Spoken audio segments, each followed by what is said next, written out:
Pemirsa, tahapan penting dalam pemilihan Bupati dan Wakil Bupati Buleleng tahun 2024 resmi dimulai dengan diselenggarakannya rapat pleno terbuka pengundian dan penetapan nomor urut pasangan calon.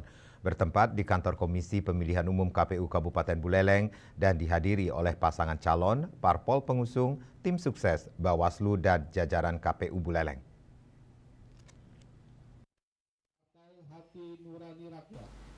Pengundian nomor urut menjadi momen penting bagi para pasangan calon karena nomor urut sering dikaitkan dengan strategi kampanye yang akan digunakan. Hasil pengundian menetapkan pasangan Sugawo Kori dan Gede Suwardana sebagai calon dengan nomor urut 1, sementara Nyoman Sujidre dan Supriyatna mendapatkan nomor urut 2.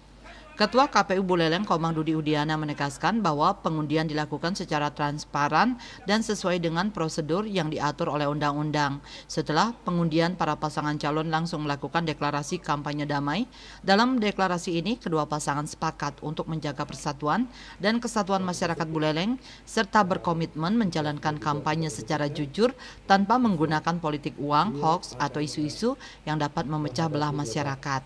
Walaupun yang kita hadapi itu kakak-kakak saya dan adik saya, tapi saya yakin dengan kemampuan kami berdua, pengalaman kami berdua, kita ini tidak abal-abal.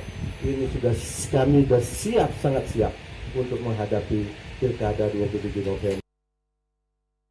Dengan pengundian nomor urut ini, pemilihan Bupati dan Wakil Bupati Buleleng resmi memasuki fase kampanye dan para calon diharapkan dapat berkompetisi secara sehat demi kesejahteraan masyarakat Buleleng. Yasri Yuli, Bali TV.